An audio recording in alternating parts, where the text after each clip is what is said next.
नमस्कार दोस्तों। आज और एक हमारे चहेते कलाकार इस दुनिया को, इस फिल्म इंडस्ट्री को छोड़कर चले गए, जगदीप साहब। उनके जाने से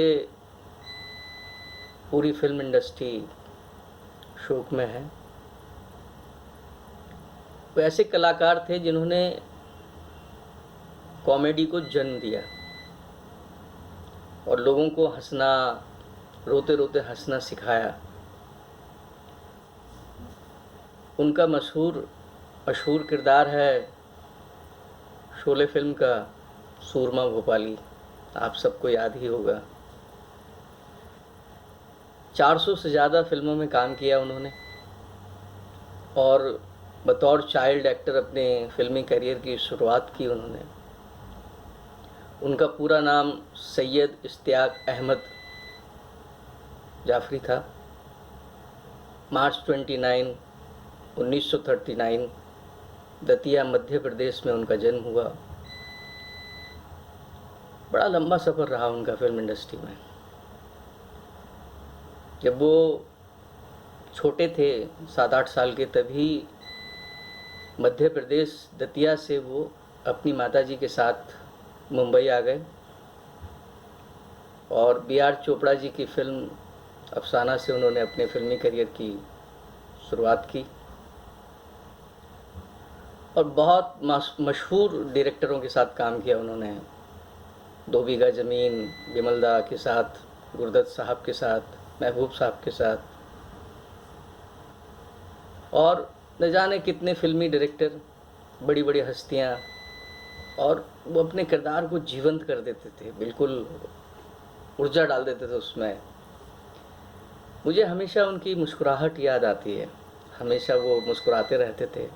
मैं मिला था उनसे एक सेट पे, तो मुझे उनकी पर्सनैलिटी धर्मेंद्र जी जैसी लगती थी एकदम, बिल्कुल। वो अपने आप को फिट रखते थे और बहुत ही अपने किरदारों पर मेहनत करते थे, एनर्जी डालते थे उनमें। अब वो चले गए दोस्तों, जाने का दुख तो है।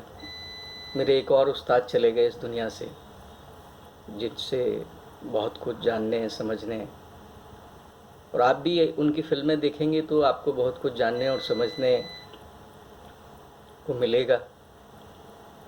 और एक फिल्म इंडस्ट्री में 50 साल से भी ज़्यादा बने रहना, टिके रहना, बचपन से जवानी तक, बुढ़ापे तक, मुश्किल काम है।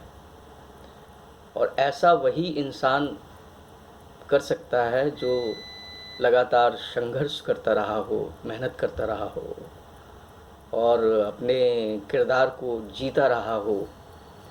दोस्तों, उनकी माताजी की कही एक लाइन उनके इंटरव्यू से मैंने सुनी और बहुत मैं प्रेरित हुआ उस लाइन से, कि वो मंजिल ही क्या जो आसानी से मिल जाए, वो मंजिल ही क्या जो आसानी से मिल जाए, और वो राही ही क्या जो थक कर हार कर बैठ जाए। बहुत कुछ सिखाती है। और सारी ज़िंदगी उन्होंने इसी लाइन के भरोसे उन्होंने अपनी फिल्मी करियर को वो चलाते रहे। कितनी प्रेरणा, कितनी हिम्मत वाली उनकी माताजी रही होंगी और कितने हिम्मत वाले जगदीप साहब रहे होंगे कि जो इस फिल्म इंडस्ट्री में उन्होंने अपना इतना लंबा सफ़र तय किया। और मैंने फिल्मों में ही देखा कि अमरता के किस्से, और मुझे लगता है कि जो किरदार जगदीप साहब ने फिल्मी दुनिया में जिया वो अमर है और वो हमारे बीच हमेशा रहेंगे। उनकी दुआएं, उनकी एनर्जी हमारे साथ हमेशा रहेंगी। हम उनसे कुछ ना कुछ सीखते रहेंगे। दोस्तों, बस दुख है कि एक उस्ताद चले गए। धन्यवाद।